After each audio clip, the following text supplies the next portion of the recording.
the problem is that we weren't asked to in a sense, go beyond the visual.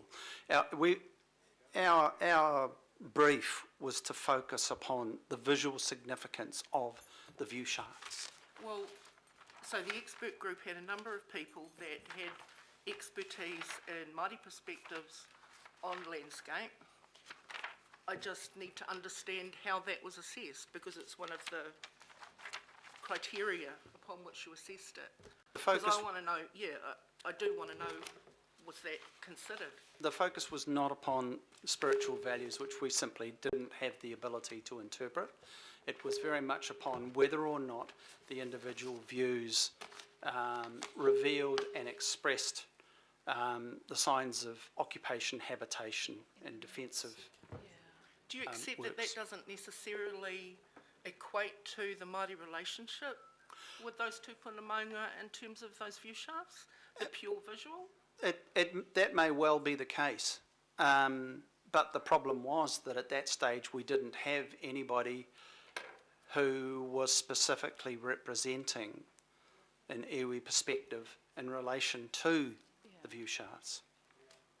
I'm just going to ask for a moment of clarification, because I think we're getting a little bit focused on this being the whole place of decision making, and we just need, I'm just going to ask Mrs. Pirrett to just remind us. Excuse me, but I'm trying to get a sense of. Sorry, Member Ngamane, I just think I understand what my it is area you're of asking. interest. Yep, no, that's good. I just think How it's deemed to be regionally significant or not. And I just think it's useful to be reminded of the process and then go back to you. Mrs. Pirrett?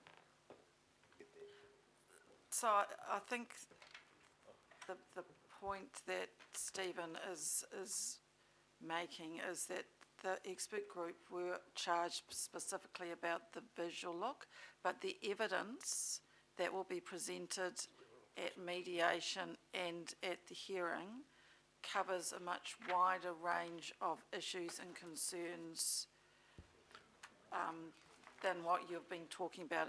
Is that correct, Stephen? In terms Yes, of, I think there's another way of looking at this, and it's something that was expressed in the course of the Environment Court proceedings over A13.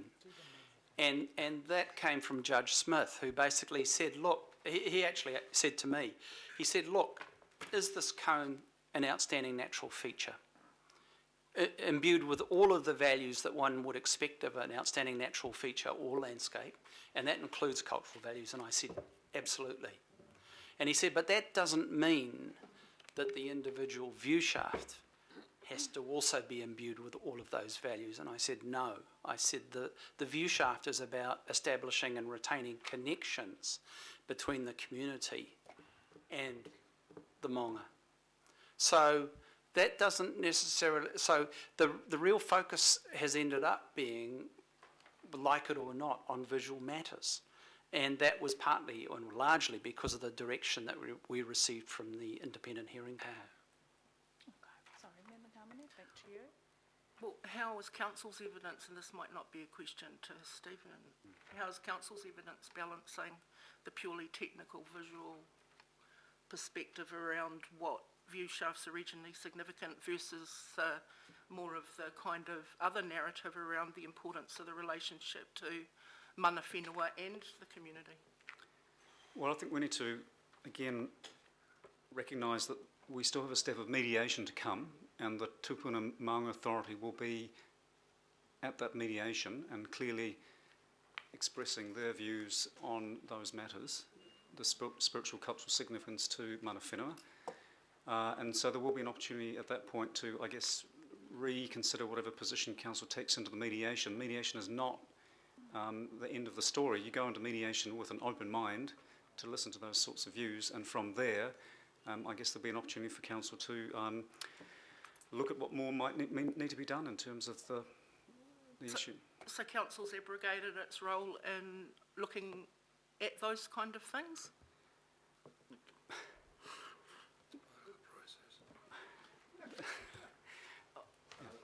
I think we have to be honest and say that it has been predominantly a landscape planning and economic analysis, and that's where the panel has directed it. I disagree. If it was a planning analysis, then there would be a balance. Okay. I think that point is well made, and we can't be, we can't ignore the fact that if there are gaps, we're going into mediation, and this is part of that mediation process. We need to work out how to address those gaps. I've got Councillor Cooper, then Councillor Lee. Thank you. Two questions, Madam Chair. One is around, on page 30, around view shaft W13, going from regional significance to local, and I can kind of get this. I mean, I don't think the general public are going to rock up to this park and go, let's have a look at this Maungarai from here.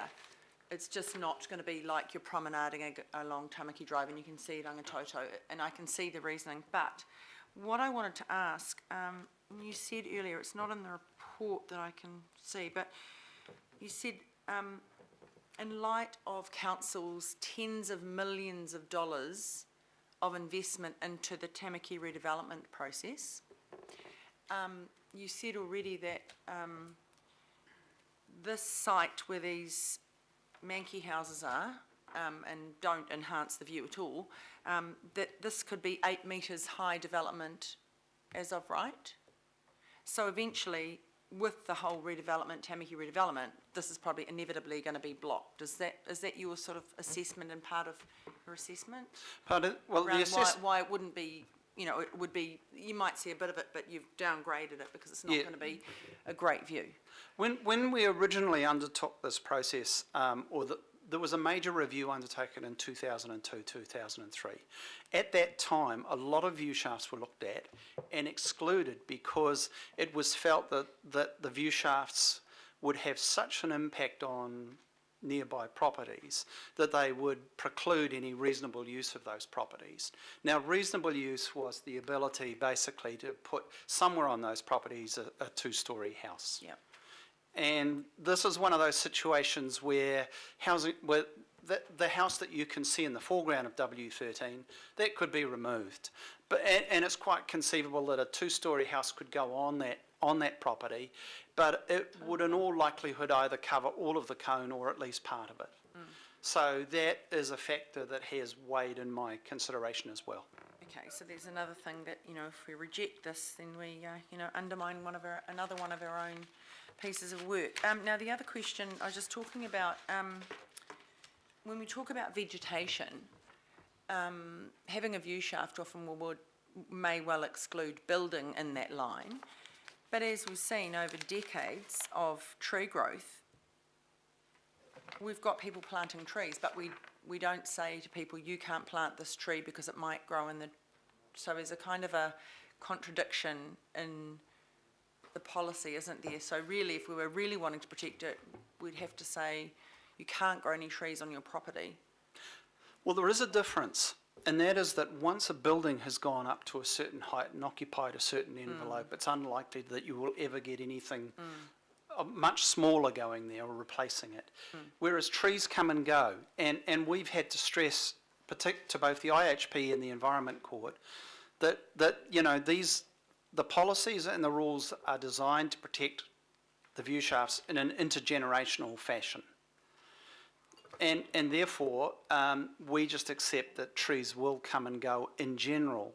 The difference, though, between, say, Green Lane Road West and Mount Albert near Felds Park is that at Felds Park you've got layer upon layer upon layer of vegetation within private properties. And it's, even if some trees go, there are going to be others growing up at the same time to replace them.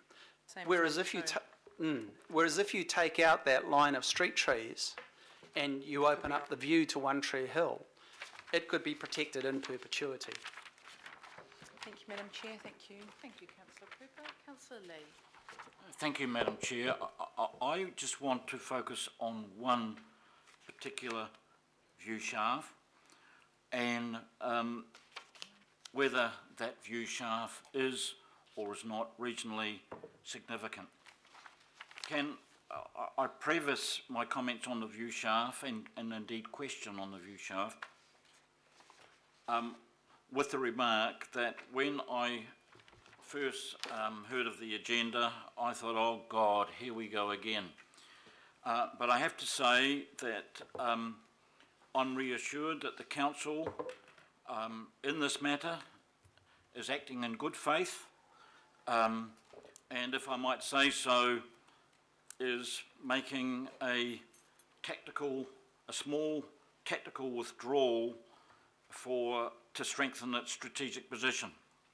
Now, the view shaft itself, I also want to point out that I represent the Waitemataran Golf Ward, spent many years on Waiheke Island. But the view shaft that I'm concerned about is the one slightly to the north, a few metres to the north of the Riddell Road, Maskell Street intersection on St Heliers Bay Road, and that is the view of Rangitoto. Mr. Brown is talking about the way the view is framed, almost, it doesn't say that, but it's almost like a trick on the eye. I agree with that, but I think there's more to it. I could describe myself as something of a Rangitoto buff. And that view of Rangitoto is probably the most impressive of all the views, whether you're on the water, whether you're on the Auckland side, whether you're looking from Tiatia, North Shore, whatever. That view is particularly impressive because when the island comes into view, it appears absolutely massive. And it seems to be a trick of the eye, but actually it's not. It's because the road at that height is sufficiently high to give a scan over that cone. In other words, Rangitoto is indeed a cone. It is not a triangle. And so from that height, the eye sees a lot more of the land on the island, and so it's not just the framing effect, it's the position of the viewer in relationship to the island itself. Now, that's why being a non-St Heliers Bay person, that's why I am arguing that it is regionally significant. I'm not a St Heliers local, I'm a regional person, and I think that is one of the most impressive views of Rangitoto that you'll get.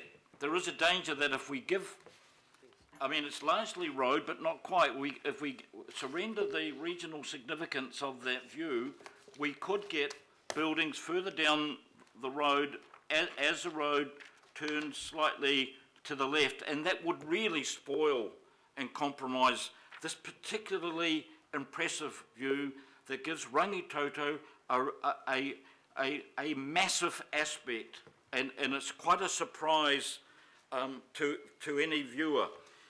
Madam Chair, that being said, I want to say that I'll support the resolution of the motion of Councillor Darby. We're talking about the present position and not modifying it, aren't we?